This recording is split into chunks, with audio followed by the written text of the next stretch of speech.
Praise lord. ప్రభు అయిన యేసు నామములో అందరికీ వందనములు. ఇది దేవుని వాక్యం నుంచి కీర్తనలు 144 అధ్యాయము 15 వచనం. ఇట్టి స్థితి గల వారు ధన్యులు, యెహోవా తమకు దేవుడుగా గల జనులు ధన్యులు. ప్రియమైన వాళ్ళరా, ఇక్కడ చూస్తే ఏముందంటే ఆ 14 వచనంలో చివరి భాగంలో శ్రమ గల వారు మొరపెట్టుటైనను లేదు అంటున్నాడు. అంటే శ్రమలో ఉన్నవారు ఎవరైనా సరే యేసు ప్రభుకు మొరపెట్టవాలి. మొరపెడితే ఆయన సాయం చేసేవాడు. అయితే మొరపెట్టడానికి లోకస్తులకు ఎవరు లేరేమో, మనకు ఎవరున్నారంటే యేసు ప్రభు ఉన్నాడు. ఇట్టి స్థితి గలవారు ధనులు అంటే మొరపెట్టడానికి ఒక ఆశ్రయం, ఒక స్థలము, ఒక వ్యక్తి, ఒక దైవం మనకు ఉందనే నిరీక్షణ ఉంది చూడు, అది గొప్ప విషయం. అయితే ఏమంటున్నాడు, యెహోవా తమకు దేవుడుగా గల జనులు ధన్యులు. నిజమే ప్రియమైన వాళ్ళారా, దావీదు తన అనుభవపూర్వకంగా రాస్తూ వచ్చిన మాట ఇది. ఏమనంటే యెహోవాను దేవుడుగా కలిగినవాడు. నిజమే, యెహోవా అంటే వేరు, యేసుక్రీస్తు వేరు, ఇట్లా కాదు. తండ్రి, కుమార, పరిశుద్ధాత్మ త్రిత్వం ఏకత్వంలో ఉన్న ఈ దేవుడు, ఈ మహిమగల దేవుడు, తండ్రిగా ఉన్న దేవుడు, వాక్కు స్వరూపి అయిన దేవుడు. యోహాను 1:14 ప్రకారం ఆ వాక్యమే శరీరం ధరించుకొని కృపాసత్య సంపూర్ణుడుగా ఈ లోకంలోనికి వచ్చి పాపంలో నశించి నరకానికి పోతున్న మన పట్ల ఆయన ప్రేమను వెల్లడిపరిచి యేసుక్రీస్తుగా ఈ లోకంలో 33.5 సంవత్సరాలు జీవించి శిలువ మరణం పొందినాడు. ఎవరు, ఏ మనుషుడు ఎప్పుడు కూడా ఇట్లాంటి ప్రేమ కనపరచలేరు. ఈ లోకంలో దేవతలు, దేవుళ్ళు అనబడేవారు ఉన్నారు, కానీ వారు ఏం చేశారంటే దుష్ట శిక్షణ, శిష్ట రక్షణ, అంటే చెడ్డదాన్ని హింసించాలి, మంచిదాన్ని రక్షించాలి అని చెప్పుకుంటూ వచ్చినారు దేవతలు అని. ఈ కథలుగా చెప్పుకునే ఈ దేవతలంతా కూడా ఏం చేసినారంటే వారికి ఎవరైతే చెడ్డగా అనిపించారో వారిని సంహారం చేసినామన్నాడు. యేసు ప్రభు ఈ 33 సంవత్సరాలు ఒక్క మనిషిని చంపలేదు, ఒక్క మనిషిని దూషించలేదు.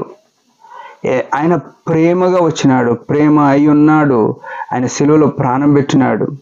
అయితే ఈ దేవుడు మనకు దేవుడు, నాకు దేవుడు, నీకు దేవుడు.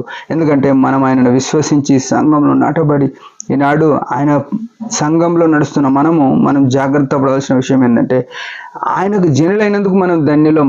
మనం ధన్యులం కాబట్టి ఆయనకు జనులం కాదు. ఆయన మనకు దేవుడైనందుకు మనం ధన్యులం. ప్రేమ వల్లరా, ఈ గొప్ప దేవుణ్ణి మనం ఏం చేస్తున్నాము అంటే, మన పరిస్థితులు ఏవైనా సరే మనం ఆయనకు చెప్పట్లేదు, అలక్ష్య పెడుతున్నాం, నిర్లక్ష్య పెడుతున్నాం. మనం ఉన్నది ఎందుకంటే Yesaya 43:5 ఆయన మహిమ కొరకు ఉన్నామనే విషయం మనం మర్చిపోయినాం. మనకిచ్చిన సమయము ఆయనదని మర్చిపోయినాం. కీర్తనలు 68:20 ఉంది, మరణము తప్పించుట ప్రియమైన సోదరుడా, ఇలా నువ్వు సజీవంగా ఉన్నావు, ఏమైనా చేస్తున్నావు, ఇక నన్ను పోతున్నావు, ఏమైనా మాట్లాడగలుగుతున్నాం అంటే దానికి మూల కారణం యేసు ప్రభువు నిన్ను బతుకుమని చెప్పినాడు, నన్ను బతుకుమని చెప్పినాడు. అంతే. మనం ఏమన్నా మాట్లాడుతున్నాం, ఏమన్నా చూస్తున్నాం, ఏమన్నా వింటున్నాం, ఎడికైనా పోతున్నాం, కానీ దానికి మూలమైన యేసు ప్రభువును మహిమపరచకుండా, యేసు ప్రభుకు ఇవ్వవలసిన గౌరవ ప్రభావములు ఆయనకి ఇవ్వకుండా పోతున్నామంటే మన జీవితంలో నష్టం తెచ్చుకున్నట్లు లెక్క. మనము ఆయన జనులమైనందుకు మనల్ని ధన్యులుగా చేసినాడు. ప్రియ సోదరుడా, సోదరి, ఉదయకాలం యెహోవా నిజంగా నీకు దేవుడా? యేసు ప్రభు నిజంగా నీ రక్షకుడా? యేసు ప్రభు నిజముగా నిన్ను ధన్యునిగా చేసినాడా? ఈ మాట మనం ప్రశ్నించుకోవాలి. మన జీవితంలో నిజంగానే నా దేవుడు అని చెప్పగలిగే స్థితిలో లేకపోతే ఈ దినం మనం మారాలి, పశ్చాత్తాపడాలి. ఆ దేవునికి ఉన్న లక్షణాలు, యేసుక్రీస్తు ప్రభు ఈ లోకంలో ఒక్కరిని దూషించలేదు కదా, అలాంటి లక్షణం మనలో వెళ్ళినప్పుడు మనం ఆయన ప్రజలం ఎట్లా అవుతాం? యేసు ప్రభు ఈ లోకంలో ఉన్నప్పుడు అందరినీ ప్రేమించినాడు, ప్రేమించలేనప్పుడు మనం ఆయన ప్రజలం ఎట్లయితాం? పేరు పెట్టుకొని మేము క్రైస్తవులం అని చెప్పుకొని తాగేటోళ్ళు ఉర్రు, సినిమాలకు పోయేటోళ్ళు ఉర్రు, వ్యభిచారం చేసేటోళ్ళు ఉర్రు, సంఘములు అల్లరి చేసేటోళ్ళు ఉర్రు. ఇవన్నీ ఆయనకు చెందినవి కావు, ఆయన ప్రజలం కాము. ఆయన ప్రజలం అని చెప్పుకున్నప్పుడు దానికి తగిన క్రియలు, మారు మనసునకు తగిన ఫలము ఫలించుడి అని యోహాను సువార్తలో రాయబడి ఉంది.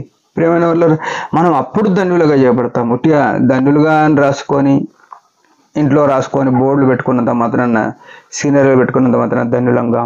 ప్రియమైన వాళ్ళారా, మనము ఆయన ప్రజలం అంటే ఆయనకు నచ్చినట్టు బతికేవారమై ఉండాలి, ఆయన మహిమ కొరకు బతికేవారమై ఉండాలి. అట్లున్నామా లేమా? సరి చేసుకొని ఆయన మహిమ కొరకు జీవిద్దాం. దేవుడి మాట దించడం ఒక చిన్న ప్రార్థన. పరమ తండ్రి యేసు ప్రభు నామములో వందనాలు. ఉదయకాలం ఇచ్చిన ఆయుష్ను బట్టి స్తోత్రములు. నీ మహిమ కొరకు జీవించే కృపనీయమని యేసు ప్రభు పరిశుద్ధ నామమున ప్రార్థిస్తున్నాం తండ్రి. ఆమేన్. మీరందరి పరిచయం బాగా ప్రార్థన. Praise the lord.